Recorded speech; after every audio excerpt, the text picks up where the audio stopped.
Okay, so welcome to tonight's workshop. Tonight's workshop is all about anxiety and the inner child. We're going to talk about inner child healing and how inner child healing can help to overcome anxiety.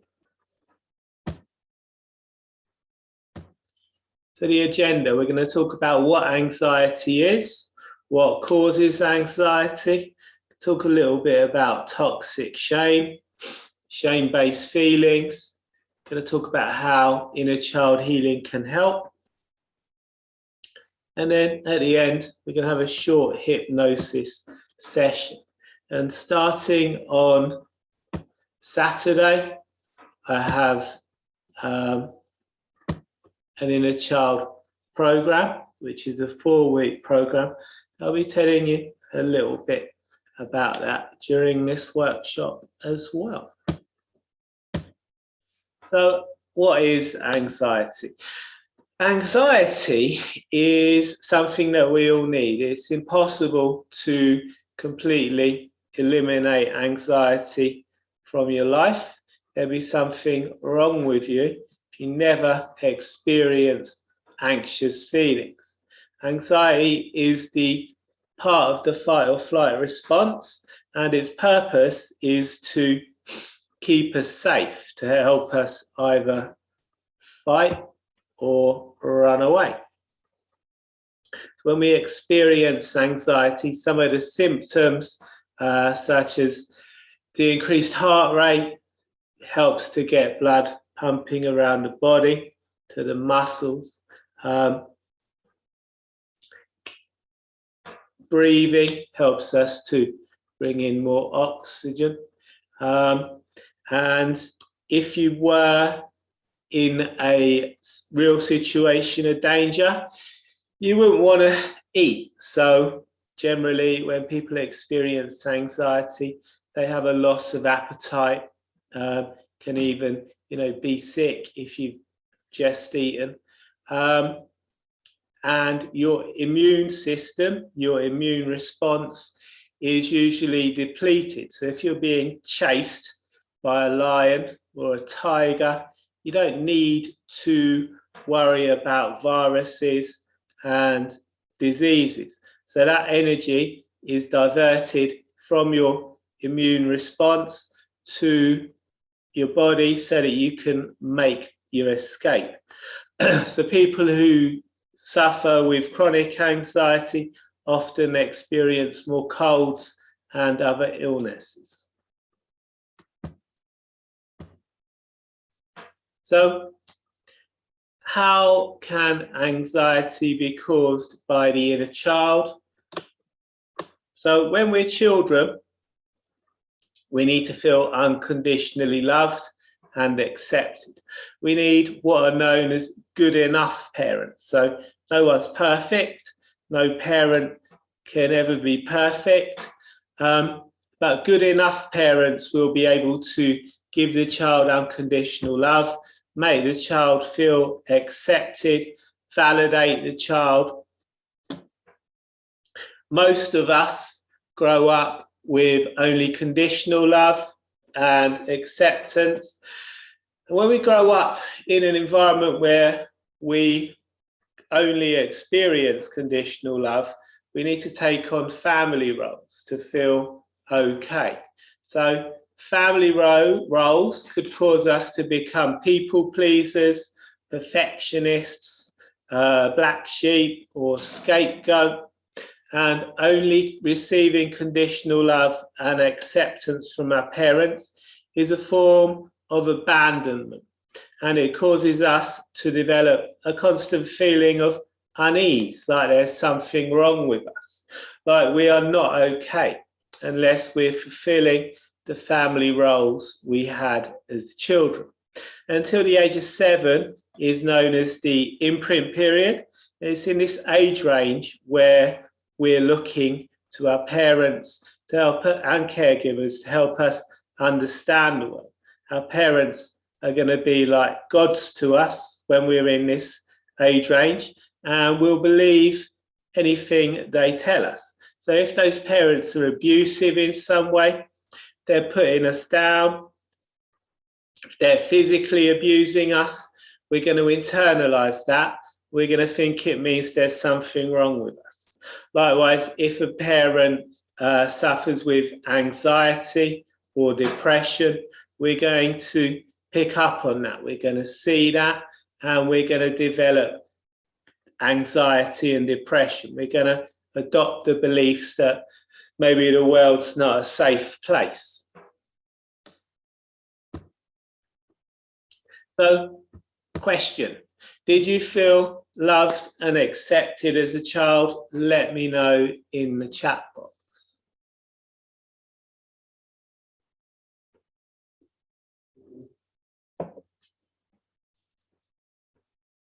Did you feel unconditionally loved and accepted as a child? Or did you have to take on some kind of family role?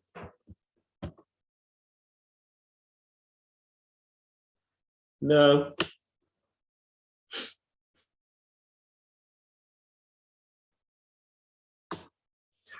Okay, so many of you say no.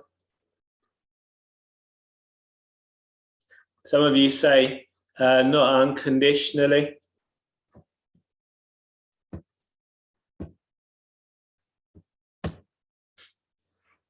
So when we grow up with extreme dysfunction and abuse, when we grow up in an extremely toxic environment, we can become hypervigilant and suffer fear that everything's going to go wrong.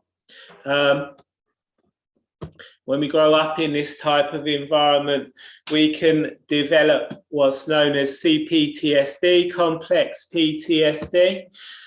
Complex PTSD is suffered by prisoners of war and children that grow up in dysfunctional families. So if you're growing up in an environment, you're obviously reliant on your parents to feed and clothe you. You're too small to run away. So CPTSD is caused by constant and ongoing abuse from which there is no escape. And so children who grow up with dysfunction are going to need to take on a negative perspective of the world. This is going to allow them to stay safe. They're always going to need to be looking for danger. They're going to become hypervigilant. This negative worldview is going to help a child growing up in a dysfunctional and toxic environment to survive. But once that child becomes an adult and moves out of such an environment, it can become debilitating. And many people who grow up in this kind of environment continue to live in constant anxiety. So did you grow up with extreme dysfunction? Let me know in the chat box.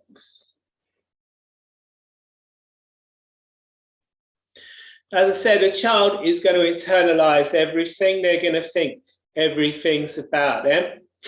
So you don't even need to grow up in an extremely dysfunctional environment. Just growing up in an environment where there's a lot of arguing and a lot of door slamming and such can cause a child to develop CPTSD.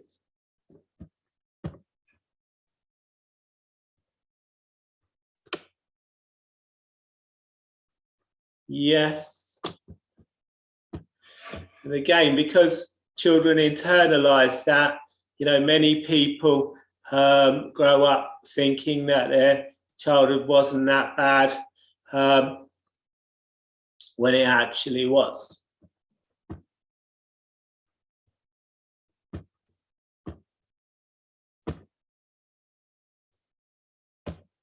So when we grow up with dysfunction, we can develop insecurities.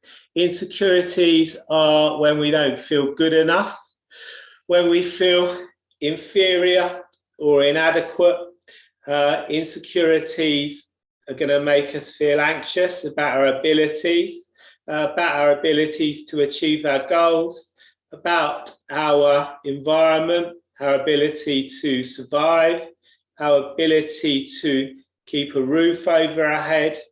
And if we have insecurities, we're going to be easily triggered. And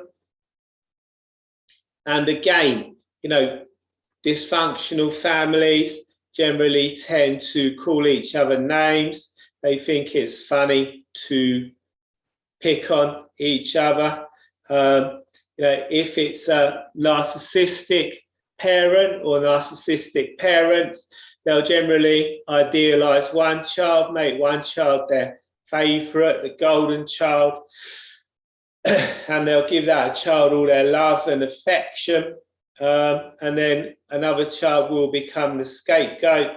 That child, they will project all of their own insecurities onto that child.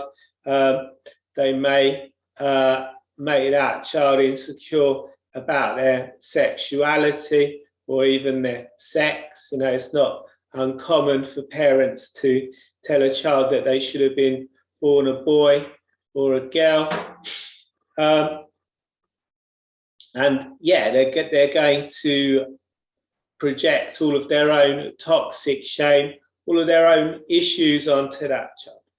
So growing up in such an environment can cause us to develop many insecurities, and we may grow up worrying that people won't accept us, that people hold negative views about us. We may become paranoid that people are talking about us behind our back. Can cause all kinds of problems and issues. And it can also create a conditioned response. So there was a man, a Russian physiologist called Ivan Pavlov. He wanted to do some research into dog saliva. So he got some dogs and he tied them up. And I'm assuming he set an alarm to remind him to spray these dogs with meat powder to make them salivate. After a while, he started to notice that they would start salivating upon hearing the alarm, upon hearing the bell. He didn't need to spray them to make them salivate. So this is a conditioned response. Obviously, the more that your insecurities are pushed, the stronger they become, and the more anxious you're going to feel about your insecurities. And then you're going to get anxious about the anxiety, and it's going to become a vicious cycle that's going to become stronger and stronger. So, do you know what your triggers are? Do you know what triggers you?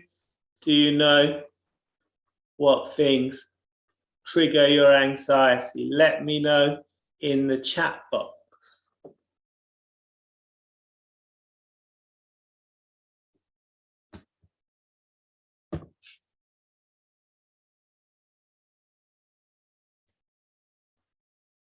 Yes, but not always. No, sometimes. Loud noises, sudden moves, people looking you in the eye. Yep. Well, we'll come to toxic shame in the moment, but you know, abuse can make us take on toxic shame, which makes it very difficult for us to maintain eye contact and actually look people in the eye.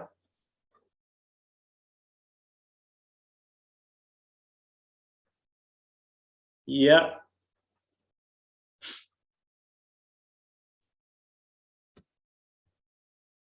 Presenting yourself to others, sudden change.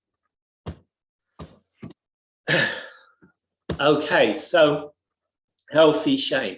So we all need shame. Erik Erikson said that shame is part of psychosocial development. in the first stages of development, we needed to be able to trust. And then as we grew up, as we became toddlers, we started to be able to move around, and we needed healthy shame. Healthy shame stopped us from venturing too far from our caregivers before we were ready. As adults, we need shame. It helps us function in society and lets us know when we need help. Also, can act as a kind of moral compass, let us know when we're reaching other people's boundaries. But toxic shame is something different. Toxic shame is caused, as I said, by abuse. In childhood, the child's looking to their parents to help them understand the world, to help them understand themselves. The child is reliant on their parents, so they don't want to see their parents as bad because, that could be life-threatening. So they're going to internalize the abuse and they're going to create toxic shame. And so ways toxic shame can be developed is through criticizing a child rather than, bad behavior choices that they make. An example of this would be, a child learning to read, and some dysfunctional parents maybe trying to help that child to read rather than pointing out, where they get words wrong, or, try being patient and trying to help them. They may start calling the child names, telling the child they're thick or stupid. When a child makes a mess, the parents may tell them that they're a dirty boy or girl, as opposed to criticizing their behavior. So when parents do this, this is all creating toxic shame. When we identify with shame-based models, abandonment trauma, just conditional love is still a form of abandonment, and negative memories. This all equals toxic shame.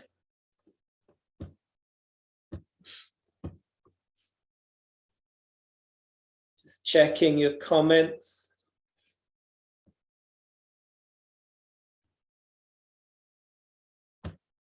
Yeah, eye contact used to be a big issue for me as well. I used to struggle to make eye contact with people.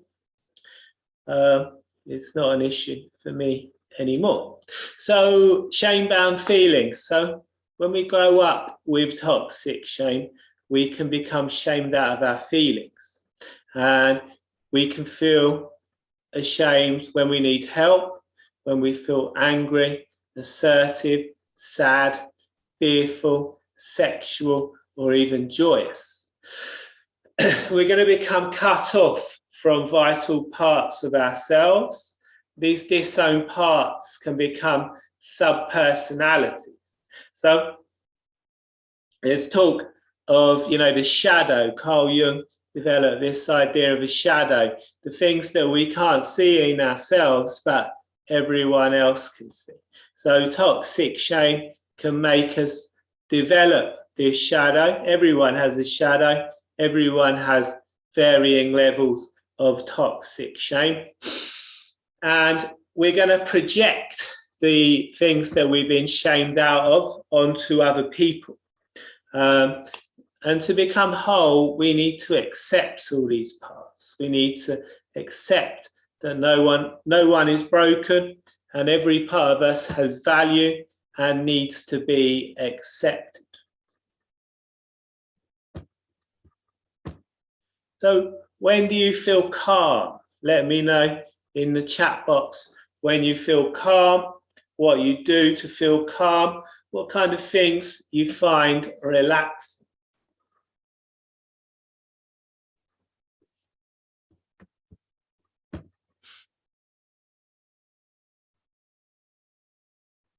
Never feel calm, always tense.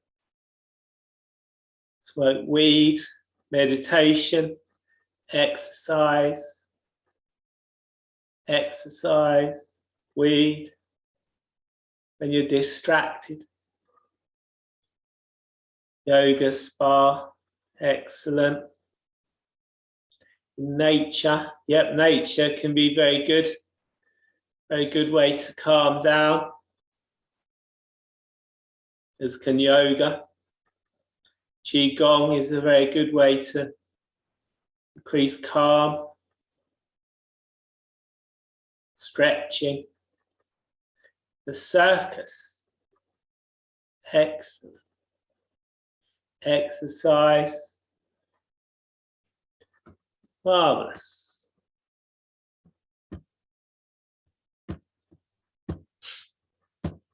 So when we have this toxic shame, we're either going to act out and become narcissistic and abusive ourselves, or we're going to act in.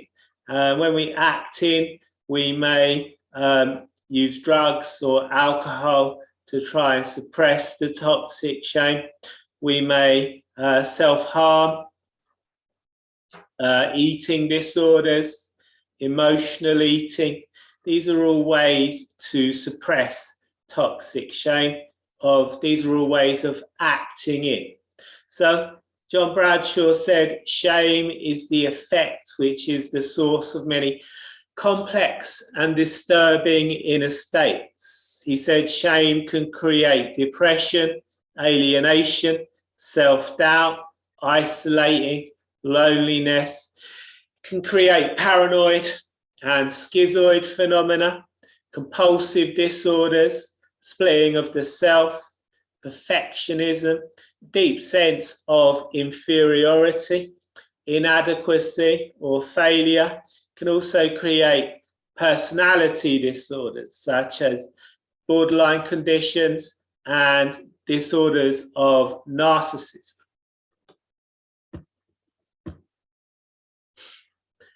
So I covered this earlier, but until the age of 7 is known as the imprint period. And it's in this age range and neuroplasticity is at its highest. When we're looking to our parents to understand the world and ourselves, if the parent is anxious or depressed, child's going to pick up on that and they're going to become anxious and depressed. They may grow up with bad beliefs about the world. They're going to learn the world's not a safe place. They're just going to grow up in a state of anxiety. So did you grow up with anxious or depressed parents? Let me know in the chat box.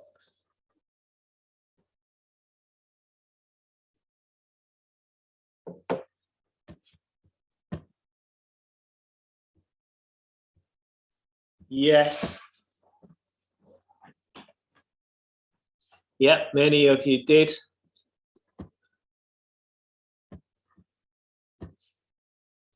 Again, everyone's doing the best they can with what they have. As I said previously, we can either act out or act in. So, for many parents have their own unhealed trauma, and a child is going to be an easy target for that trauma. And, they're going to project their toxic shame and their own insecurities onto that child. So many parents who are anxious may also be abusive and violent as well.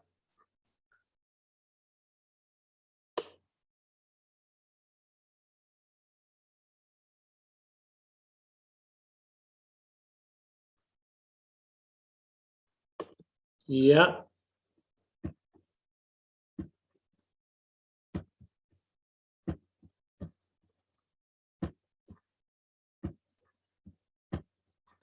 So reenactment. If we don't learn from the past, we're destined to repeat it, to reenact it.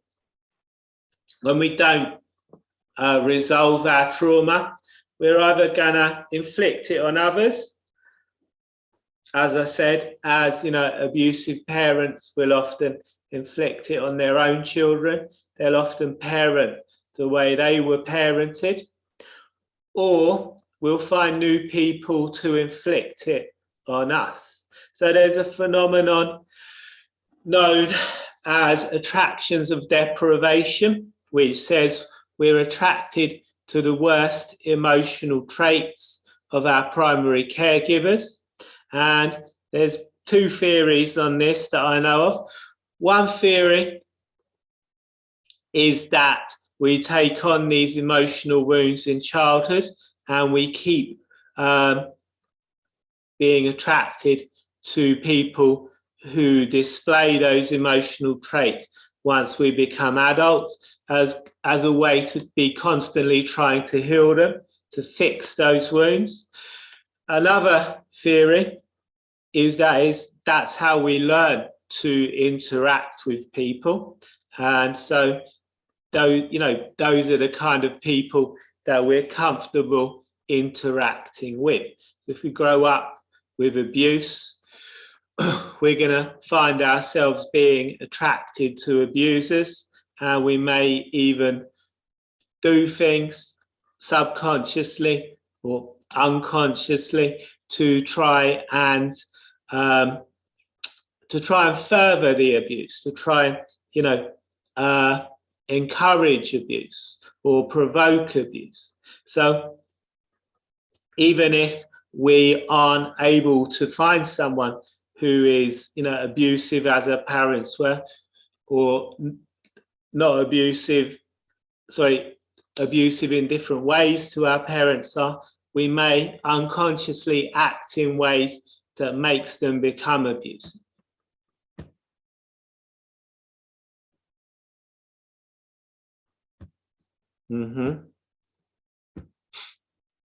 So, as I said at the start, starting on Saturday, the 12th of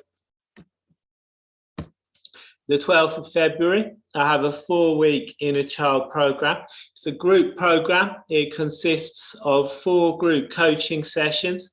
All the sessions are recorded. If you miss a session, you can download it and watch it back at a later date. I've created an exclusive Facebook group where I've put lots of content related to emotional eating, inner child work, overcoming projection, and that's all in the Facebook group. You get access to that when you sign up for the inner child program. There's going to be weekly exercises and a workbook. We're going to be looking to integrate all ages of the inner child, from infant to adolescent, and we'll do that through exercises, writing letters to the inner child, writing letters from the inner child to the adult self, and meditation. At the end of every session, there'll be a meditation hypnosis session to help reconnect and reintegrate the inner child, give ourselves self-love and self-acceptance. Doing this kind of work can reduce anxiety, increase self-esteem, confidence, and help us to control our impulses, reconnect with emotions, can also help us avoid abusive relationships, situations in the future. So I'm going to be sharing a link in the chat box where you can sign up for that. People who've previously done the program, some feedback from them. And now a question. Who wants to try some hypnosis? How much? It's currently on sale on my website, Anna. It's on sale via that link there, and it's £99. Excellent. I have a few spaces left that I need to obviously fill before Saturday. That's why I've put it on sale. Excellent. So who wants to try some hypnosis? Let me know in the chat box. And whilst you're doing that, I'm going to get some more water.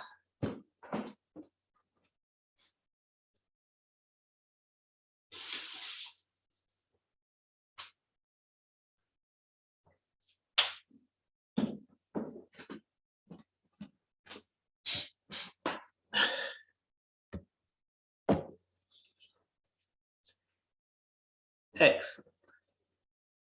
Okay. So to start off with, we're going to do some exercises to show you the power of your unconscious mind. So what I'd like you to do, first of all, is to take your hands, place them out in front of you like so. Turn your left hand with your palm facing up. Keep your right hand with your palm facing down. Take a big breath in. And as you breathe out, allow your eyes to close. With your eyes closed, I'd just like you to imagine that in your left hand, we've placed some heavy books. Those books are weighing down on that left hand. To your right hand, we've tied some helium. And those balloons are rising, pulling that right hand with you. So just imagine that now. The left hand sinking down and the right hand's rising. Imagine that occurring. Only imagine that occurring. And then leaving those hands where they are, open your eyes. Just notice any difference between those hands. If you notice the difference between those hands, let me know in the chat.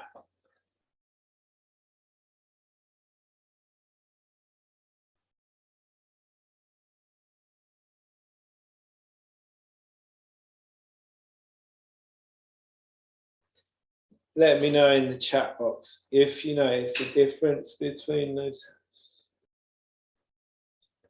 Left hand was a few inches lower.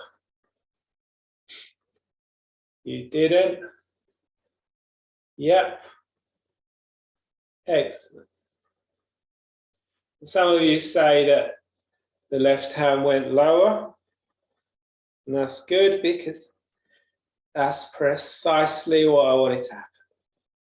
Okay, so the purpose of these exercises is to show you that your mind can't tell the difference between a real or an imagined event. So just by imagining ourselves the way we want to be, we can actually start to become that person. This is one of the reasons that hypnosis is very effective, because it allows us to visualize ourselves the way we want to be.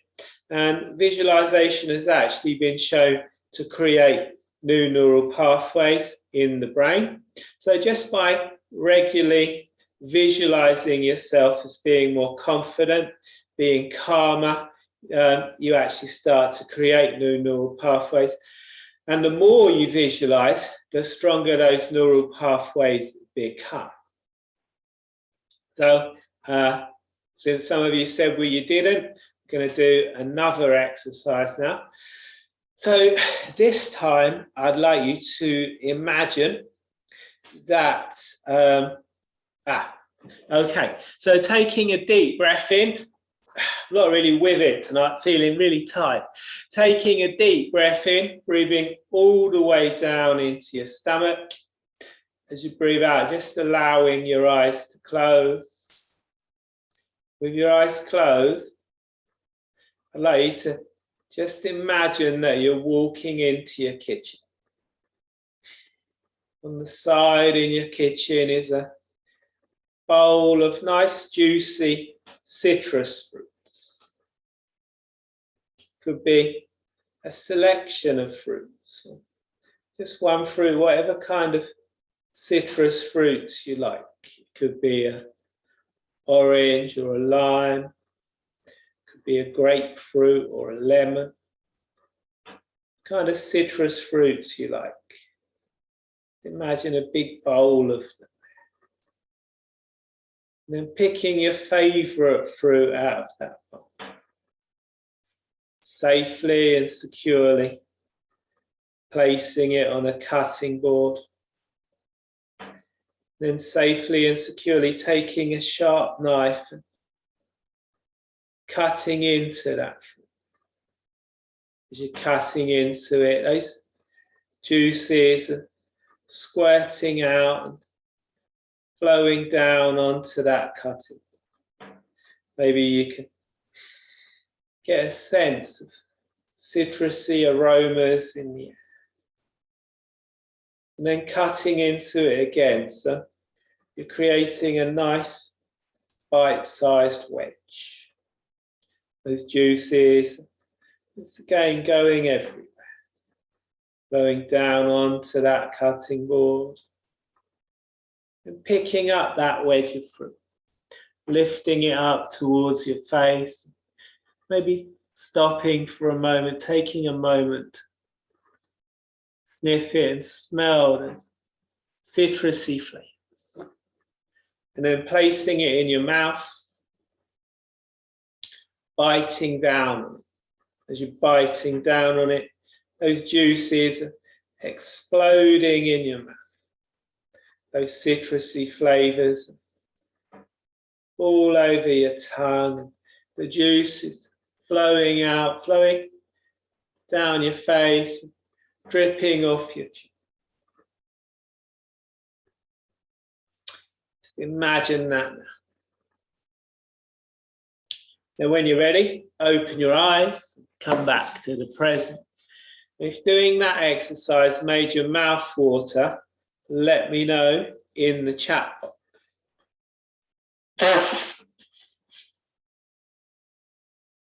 Yes. Excellent. A little. Super.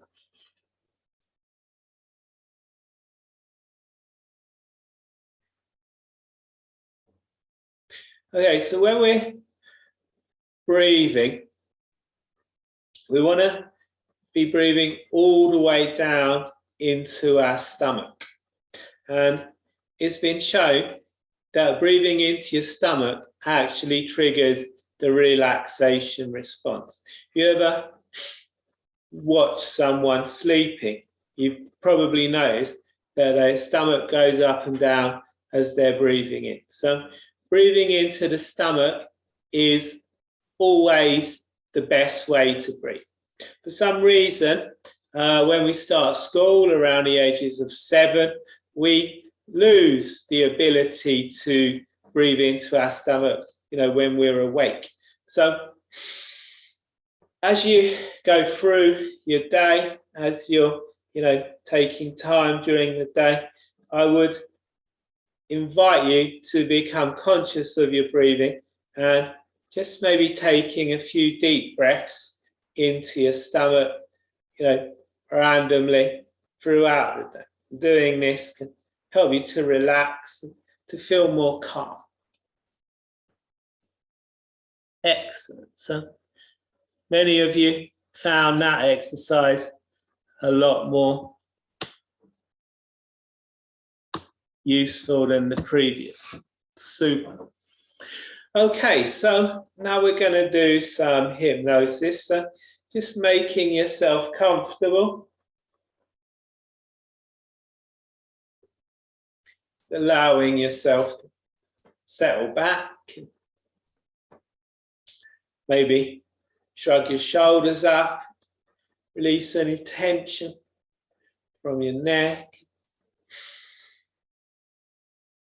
If you want, you can allow your eyes to close. Your eyes closed, you can allow even more relaxation to begin to flow. Just taking a few deep breaths. Moving all the way down into your stomach. Notice your stomach rising. Breathing in, falling as you breathe out. Any thoughts should come into your mind, you can just notice them. Maybe imagine placing those thoughts into a tiny bubble, allowing them to drift up and drift away. Or maybe you'd like to imagine floating through your mind like clouds in the sky. Fluffy white clouds floating across a big blue sky. Each breath allows you to become more and more relaxed. Maybe seeing if you feel more relaxation in breath or out breath. Maybe imagining yourself breathing in relaxation, comfort. Breathing out any stresses, strain. It's beginning to let go. Allowing your conscious mind to drift and dream as your unconscious mind begins to take more and more control. Your unconscious mind knows just how much to hold on, how much to let go. When you're a baby, you were able to push yourself up, crawl. You're ready to take those first steps. You're able to let go of that furniture and place one foot in front of the other. And you just unconsciously know when you could do this. So you're unconscious, totally, completely knows just when to let go. Just allowing that part of you to take more and more control. That part of you is always listening, always looking to keep you safe. You're fast asleep, and the alarm sounds, unconscious just knows to wake you.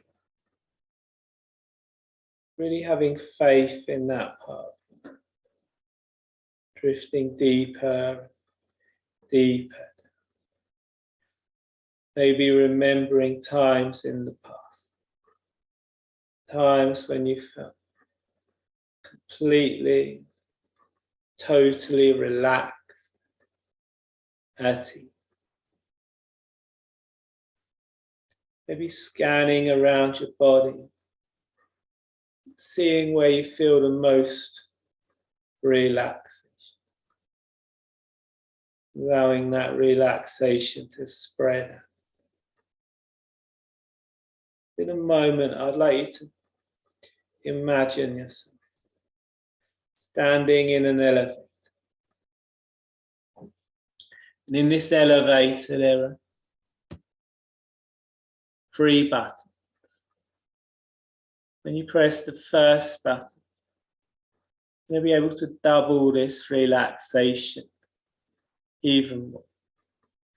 The second button is going to increase the relaxation further and further. And the third button is going to take you all the way down into the very depths of trance, the very depths of calmness, comfort. Just pressing that first button, increasing that relaxation. Maybe doubling it somehow. And the second button, What if you can imagine being able to double that relaxation again? Maybe you can imagine that relaxation flowing all the way down your body, from the top of your head to the very tips of your toes, like a wave. Yes. Deeper and deeper. And then pressing that third button, going all the way down into the very depths of comfort and calm, peace and tranquility.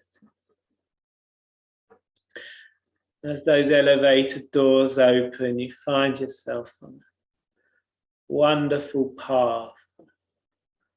Maybe you can imagine winter wonderland, crunchy snow under your feet, trees lining that path.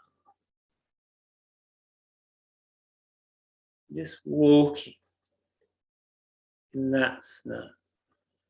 The snow crunching beneath your feet. Maybe the sound of birds singing in the tree. Beautiful, crisp winter's day. The sun shining through those trees. Dappled rays of light are just coming through the branches of those trees. You continue walking along that path, making footsteps in that snow. Fresh, powdery snow. And each tree, the distance between each tree is going to increase. It's going to double. So the distance between the second and third tree is going to be double the distance between the first and second tree.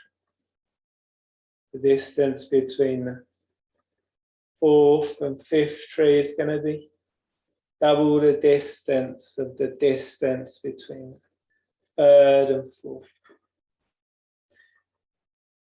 As you pass each tree, you can allow yourself to become even more comfortable, even more relaxed, even more at ease.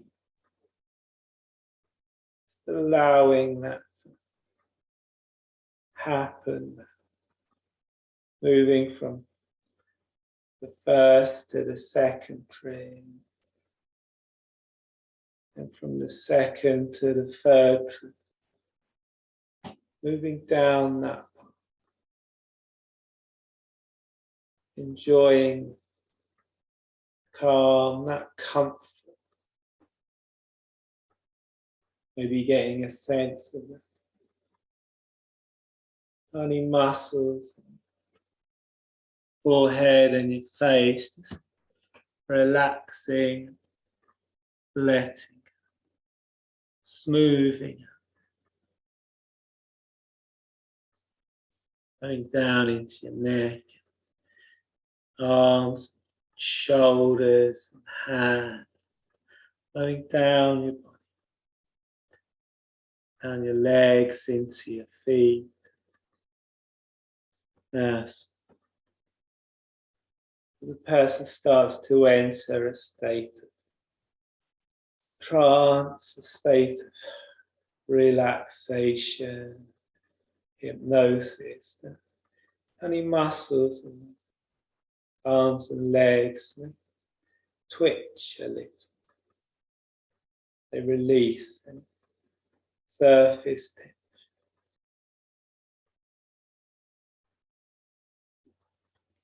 Continuing along that path. And off in the distance, you can see a small figure. You approach that figure, you start notice that it's a child, maybe 6 or 7 years of age. You get a sense that this child's familiar. You know this, that this is your inner child. What colour are their eyes, hair? What clothes do they wear?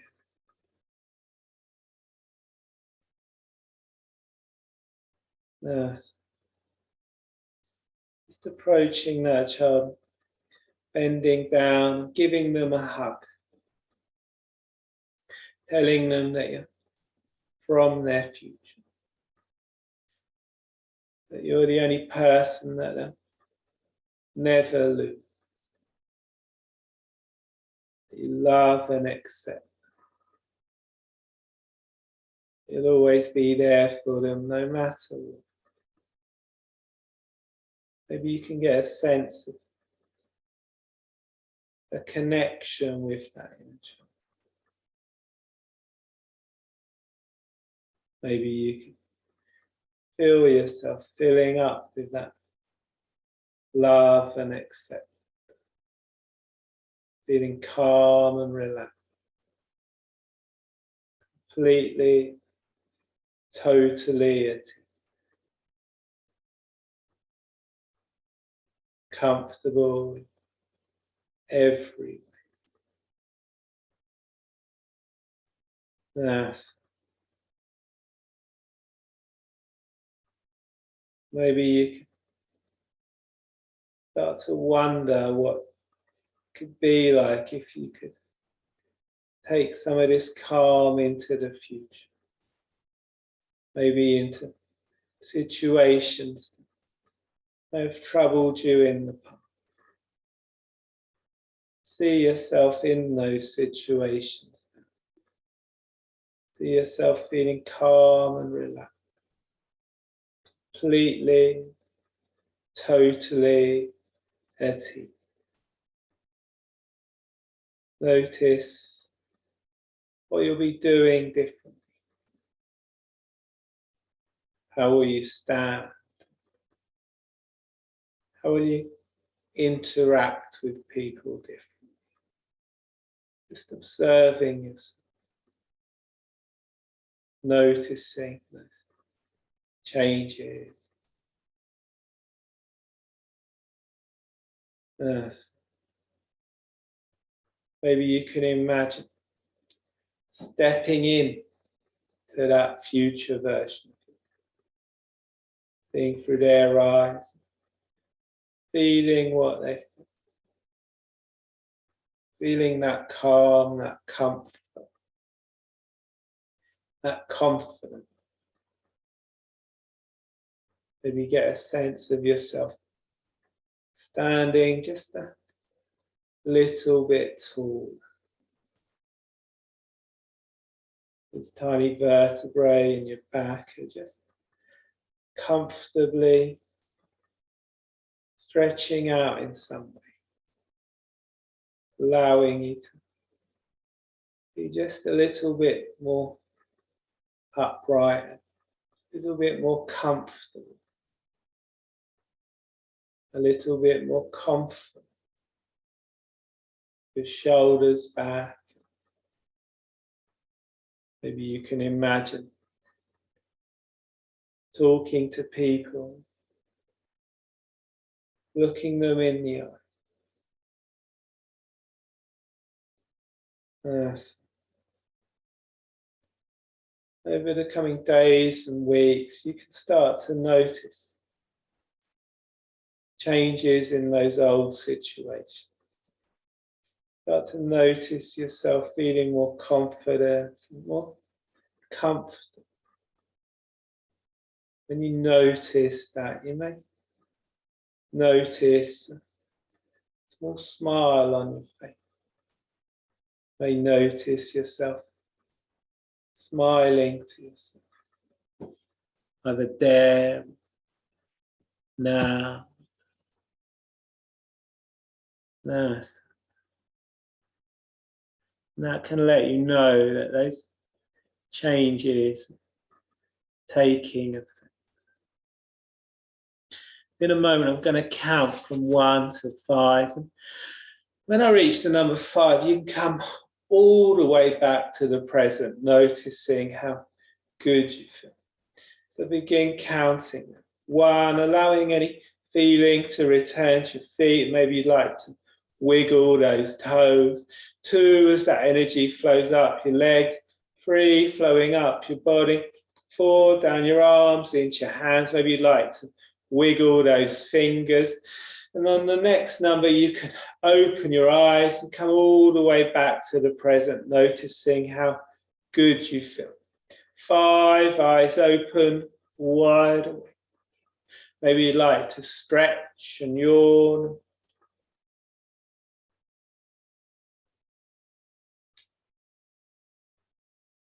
If you like that, let me know in the chat box.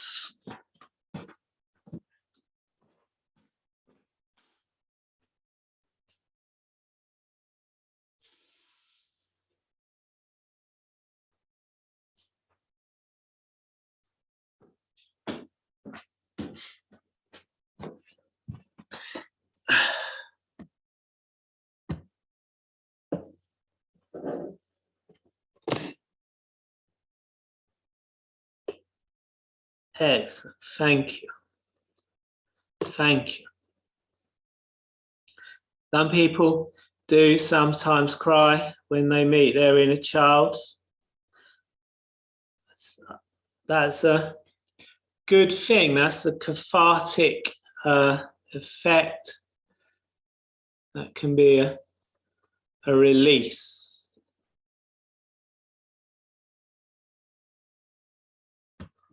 Do you feel better from it? Let me know.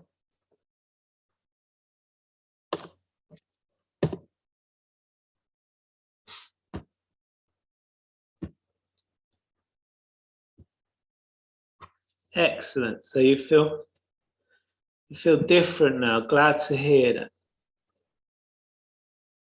How can you continue that feeling? Well, you can sign up for the Inner Child program that starts on Saturday. The link I just put in the chat box. If you have any, as I said, it starts on Saturday, the 12th, at 4 p.m. UK time. If you have any questions with regards to it, or if you'd like to discuss one-to-one sessions, you can book a call with me via that link, which is my website, anxietyhypnotherapist.org/free-session. You can go there and book a session with me. The link is on the screen there. So that's the end of the presentation. Does anyone have any questions? Anything you'd like to ask me? Please put any questions in the chat box. Anything you'd like to know at all? Please let me know in the chat box.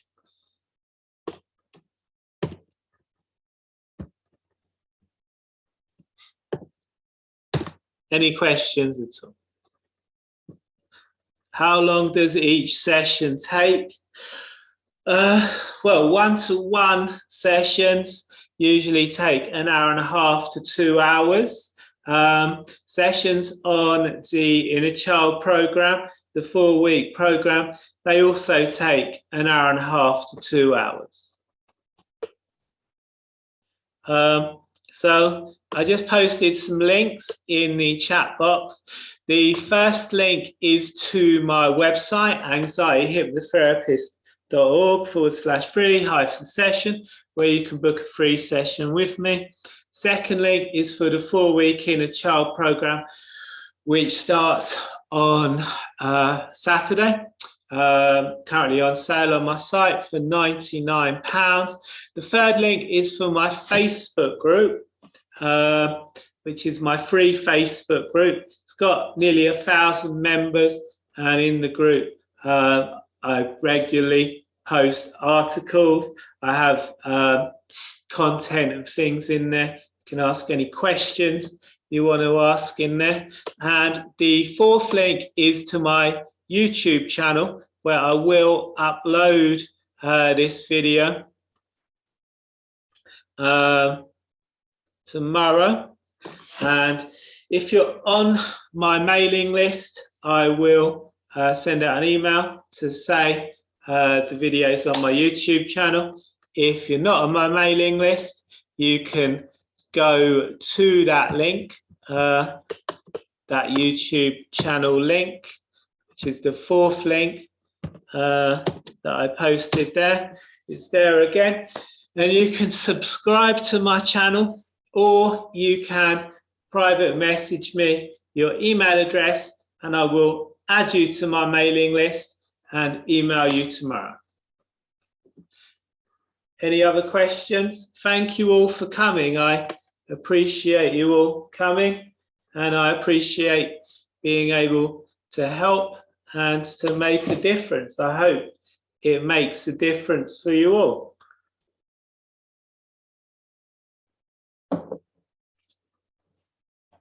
Thank you. Thank you, everyone.